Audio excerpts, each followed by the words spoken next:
Opa pessoal, tranquilo? Eu estou aqui vindo antes do vídeo para pedir para que vocês me sigam no Instagram, @Matzilla, eu tô sempre postando coisa lá, novidades sobre os vídeos, e também no Twitter, @Matzilla616, onde eu tô sempre tendo um contato próximo ao pessoal do canal, então eu espero que vocês me sigam lá, muito obrigado e vamos lá pro vídeo.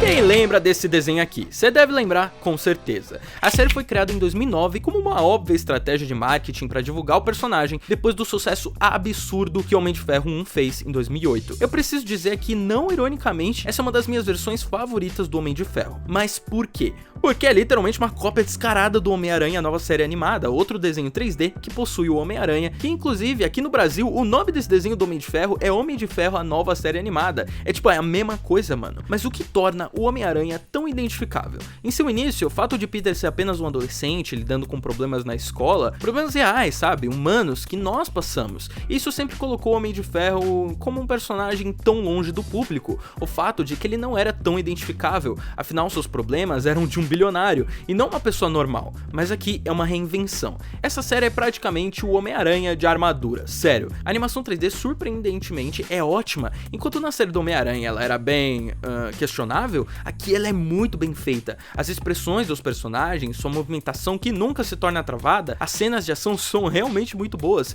principalmente porque o design 3D segue um estilo cel shading, que é o estilo 3D que tenta replicar a estética de um quadrinho através de diversas técnicas diferentes. E claro, não dá pra esquecer dos personagens da série. Howard Stark, o pai do Tony, é totalmente diferente aqui. Ao invés de produzir armas, a empresa explora avanços tecnológicos reais que beneficiam a vida das pessoas, sem ser prejudicial, o que faz com que aqui Tony tenha algo que nunca teve em nenhuma mídia, uma boa figura paterna de referência, alguém com quem ele tem uma boa relação, uma figura que o mostrou bons caminhos de como usar seus dons. Ele não teve que aprender sozinho, como nas outras mídias, e esse é um diferencial que mais uma vez aproxima esse Tony dessa versão do Homem-Aranha. Howard é como o tio Ben dele, e Obadiah Stane é o oposto de ambos, tipo o Duende Verde, um homem obcecado pela criação de armas, que armam um ataque no avião em que Tony e seu pai estão viajando, fazendo com que Howard morra. A armadura que Tony criou o salva, e depois disso Tony é obrigado a usar um centro de energia em seu peito. É estranho porque o Tony cria a armadura, tipo, sei lá, no escritóriozinho dele, uma armadura super high-tech,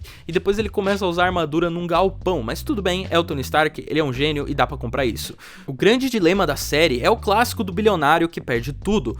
Tony, depois que seu pai morreu, perde o controle da empresa e ele precisa ver a empresa do seu pai na mão de outro homem, o Obadiah Stane, um homem responsável por construir armas de destruição em massa pro governo, armas que vão contra todos os princípios do seu pai. Além disso, Tony perde sua vida de luxo e riqueza após a morte do pai, tendo que permanecer no chão por um tempo. Tony aqui tem 16 anos, vivendo com a família do James Rhodes, seu melhor amigo, e estudando numa escola pública. Imagina aí, você perde seu pai e toda a sua vida virada de cabeça para baixo. Você tinha de tudo e tudo isso é jogado no lixo, seu legado é roubado e você é deixado com um trauma sem igual, numa vida totalmente diferente. Por isso que eu gosto tanto dessa versão. Colocar o Tony numa posição mais humana, mais palpável é ótimo. A Pepper Potts, por exemplo, é uma colega na escola do Tony e inicia suas dúvidas sobre quem seria o responsável da morte do seu pai.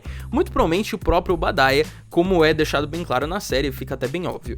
Tony inicialmente assume o alter ego do Homem de Ferro para descobrir a verdade sobre seu pai, não para ser um herói, mas para usos pessoais. Mas no meio de tudo isso, um acidente com um trem causado pelo Mandarim o faz salvar um grupo de pessoas, e ali Tony percebe que pode fazer com o que possui. Enquanto isso, a trama desenvolve uma história sobre os 10 anéis místicos. O Mandarim, que aqui tem um design assustador e ameaçador, tá atrás do último anel. Anel esse que Obadiah roubou do pai de Tony. A gente tem aqui toda a base para uma série. Um grande vilão com o objetivo de dominar o mundo e ter todo o poder. Um vilão mais pessoal pro herói que envolve um trauma familiar. Umas máquinas clichê para ele ficar batalhando nos episódios semanais. Referências pra caramba. E as tramas principais se desenvolvem aos poucos. E todas essas se ligam ao Tony. Mistério sobre os anéis. Tony se torna obcecado, já que seu pai os estudava. Existe uma boa exploração da mitologia do Homem de Ferro e dos próprios anéis durante a série, uma coisa que eu tenho que dar muito o braço a torcer aqui. Existem muitos personagens dos quadrinhos também, o Fantasma, por exemplo, que é usado no MCU como um vilão, ou melhor, vilã do Homem-Formiga, sempre fez parte da mitologia do Stark nos quadrinhos. A SHIELD aparece na série também, com aparições do Nick Fury, Maria Hill, Gavião Arqueiro e Viúva Negra. Rhodes se torna máquina de combate, tem o Extremis, o próprio Hulk aparece, mano, eles realmente construíram todo o universo Marvel ali. Tem os mutantes, o Magneto, velho, ele apresenta o Wakanda e o Pantera Negra, é realmente bastante coisa. A gente vê a personalidade do Tony se formando aqui, seu ego e aura de filantropo ainda não tinham se desenvolvido, pela sua idade e criação diferentes das outras adaptações. Também vemos Tony lidando com os erros do seu pai, que apesar de ser um bom homem, cometeu erros que afetaram a vida de outras pessoas, e depois que ele se foi, a responsabilidade continua em cima do Tony, que tem a visão do seu pai desconstruída ao descobrir que o mesmo construía armas no passado, armas letais, muito antes dele ter nascido. A gente descobre também que os anéis são uma tecnologia avançada alienígena há muito tempo deixada na Terra, o que deixa mais mistérios sobre seus poderes, tanto que a série explora futuramente uma raça alienígena baseada em dragões, o que explica as figuras mitológicas de dragões em culturas asiáticas. É um império gigante, completo de seres que planejam dominar a galáxia. É bem interessante, é meio estranho pra ser sincero, mas tudo bem. Existem também diversas armaduras alternativas que o Stark usa em ocasiões especiais, incluindo a armadura Centurião de Prata, a armadura Stealth e a armadura Hulkbuster. A história dos anéis é muito complexa no desenho, muito mais do que eu imaginei que realmente seria, já que inicialmente eles são artefatos mágicos aleatórios, mas em algum momento isso muda, então vamos pro momento mate historiador pra vocês. Os anéis McLuhan foram feitos pelos McLuhan, forjado no coração da primeira estrela do universo. Os McLuhan são uma espécie de alienígenas que exerciam uma ditadura na galáxia. O Senhor dos McLuhan usava os 10 anéis e os usou para conquistar outros mundos e planetas. Durante uma festa preparada pela espécie em celebração à conquista dos McLuhan de metade do cosmos, o seu filho, o futuro guardião McLuhan do 10º templo, recuperou os anéis e escapou para tentar impedir a expansão do Império. Depois de ser caçado por anos, ele chegou a um planeta misterioso chamado Terra e encontrou um homem que era digno de usar os anéis, um homem chamado de Khan. Ele foi um salvador da sua terra natal usando os anéis. O McLuhan concedeu-lhe os 10 anéis, assim como a semente do dragão. A semente alterou o DNA de Khan, tornando-o parte dos McLuhan e permitiu-lhe acesso ao poder verdadeiro dos anéis. Esse tal de Khan se tornou o primeiro mandarim. Ele conquistou tudo que viu com seu poder e cresceu a sua dinastia. No entanto, como ele viu que seus filhos não usariam os anéis com sabedoria, ele queria encontrar alguém para quem pudesse passar seus anéis após a sua morte. Então ele espalhou os anéis pelos cantos do globo e planejou testes para um descendente direto da sua família, que seria digno dos 10 anéis, passar a fim de provar seu valor, obtê-los e ativar seus verdadeiros poderes. Bem legal, né?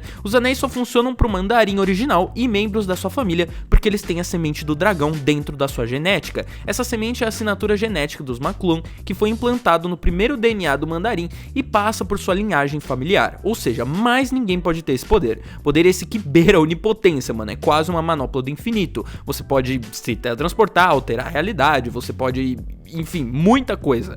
A série não só apresenta essa super invasão alienígena megalomaníaca no final, com esse Overlord dos McLuhan tentando invadir a Terra para recuperar os anéis e finalmente conseguir recuperar o grande império que foi tirado dele, mas também traz muitos personagens, é quase um Vingadores esse final, traz a resgate que a gente acabou vendo em Vingadores Ultimato, que é a Pepper com a armadura, que é basicamente, né, como eu falei, a Pepper de armadura, e um final até que satisfatório pra série, com a identidade de todos os heróis sendo revelada, como acontece no fim de Homem de Ferro 1, onde todo mundo descobre que o Homem de Ferro é o Tony Stark. O desenho, apesar de ser bem diferente de outras mídias, tenta pegar algumas inspirações. Por exemplo, a armadura da primeira temporada é totalmente baseada na armadura do Homem de Ferro no primeiro filme, e na segunda temporada é igualzinha à do segundo filme do Homem de Ferro, com aquela parte triangular de cabeça pra baixo. A série tem seus méritos, apesar de só ser uma série clichê de super-herói como qualquer outra. Tem suas tramas interessantes, tem um desenvolvimento bacana do Tony, mas eu vou fazer uma crítica, é como ela é realmente parecida com uma história do Homem-Aranha. A Marvel, acredito eu, ainda não tinha os direitos do Homem-Aranha naquela época, então meio que eles fizeram o que eles tinham, fizeram uma série do Homem-Aranha com o Homem de Ferro, o que é engraçado em retrospecto. Enfim, é um desenho simples que explora uma nova versão do Tony e foi cancelado por razões desconhecidas, mas muito provavelmente pela reinicialização que a Disney estava fazendo em suas animações, querendo criar um pequeno universo compartilhado a partir de Ultimate Spider-Man. Mas esse desenho foi uma ótima herança deixada pela Marvel, e você aí que tá assistindo deveria pelo menos dar uma pequena chance pra ele, porque ele é muito bom, cara, as tramas são muito boas, a animação 3D é muito bem feita, muito bem estruturada, e eu realmente paguei um pau pra esse desenho. Então se você puder dar uma assistida, dá essa chance pro desenho, é realmente muito bom. Não sei se tem na Disney Plus, talvez apareça aí eventualmente, mas é um desenho que eu guardo com muito carinho dentro de mim. Eu lembro que passava, não sei se era na Globo, acredito que fosse na TV Globinho, passava quando eu era criança e eu gostava muito. Enfim, espero que tenham gostado do vídeo, dá um like aí e até a próxima.